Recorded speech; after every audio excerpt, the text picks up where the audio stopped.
हर वर्ष अश्विन मास के कृष्ण पक्ष की अष्टमी तिथि को जितिया व्रत रखा जाता है। इस व्रत का महत्व बिहार, नेपाल, उत्तर प्रदेश में अधिक माना गया है। महिलाएं इस खास दिन अपनी संतान के अच्छे स्वास्थ्य और लंबी उम्र के लिए व्रत रखती है। यह व्रत बेहद ही कठिन माना जाता है क्योंकि व्रत पूरे 3 दिनों तक चलता है। इस व्रत में जीमूत वाहन की पूरे विधि विधान से पूजा की जाती है।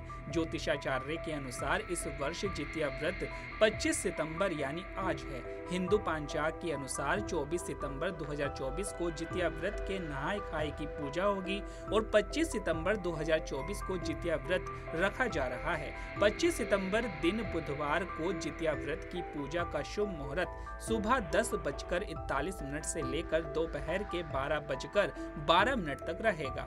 पौराणिक कथा के अनुसार महाभारत युद्ध के दौरान अश्वत्थामा पिता की मौत का समाचार सुनकर बेहद नाराज हो गए थे। वे मन में बदले की भावना को लेकर पांडवों के शिविर में आ गए। शिविर में 5 लोग सो रहे थे जिसे अश्वत्थामा ने पांडव समझकर मृत्यु लोक पहुंचा दिया था। मारे गए ये 5 लोग द्रौपदी की संतान कही जाती है। इस घटना के बाद अर्जुन ने अश्वत्थामा को बंदी बनाकर उनकी दिव्य मणि छीन ली, जिससे क्रोधित होकर अश्वत्थामा ने गर्भ में पल रहे अभिमन्यु के बच्चे को मौत के घाट उतार दिया।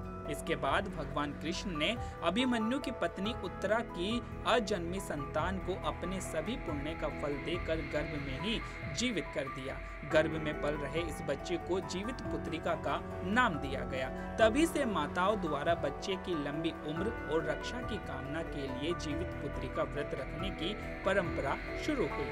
यह व्रत माताओं के लिए खास है जो इस कठिन व्रत को रखकर ईश्वर से अपने बच्चों के लिए उत्तम स्वास्थ्य की प्रार्थना करती है, उनकी दीर्घायु की कामना करती है। माताएं इस दिन भगवान जीमूत वाहन की पूजा करती है।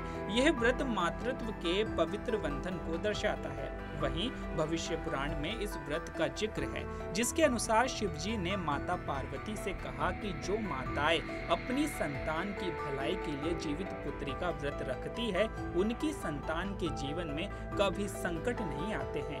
मिथिला पंचांग के अनुसार इस बार 35 घंटे का जितिया व्रत किया जा रहा है। इसका व्रत प्रदोष काल में अष्टमी को रखा जाता है और कथा पढ़ी जाती है। मिथिला पंचांग के अनुसार जितिया व्रत का उपवास मंगलवार 24 सितंबर को रखा गया। अब इसका पारण 25 सितंबर की शाम 5:05 के बाद किया जा सकता है। हालांकि सभी को अपने अपने रिवाजों के अनुसार पारण करना चाहिए। आपको बता दें कि इस व्रत में भी छठ की तरह ही 3 दिन तक का अनुष्ठान किया जाता है और सूर्य देव को अर्घ्य देने के बाद किया जाता है। जितिया व्रत के पारण में चावल, मरुआ की रोटी, तोरई, रागी और नोनी का साग खाया जाता है। हर जगह अलग अलग चीजों को खाकर पारण करने की परंपरा है। तो अभी के लिए केवल इतना ही। ऐसी ही तमाम खबरों के लिए बने रहिए पंजाबकेसरी.com पर। नमस्कार।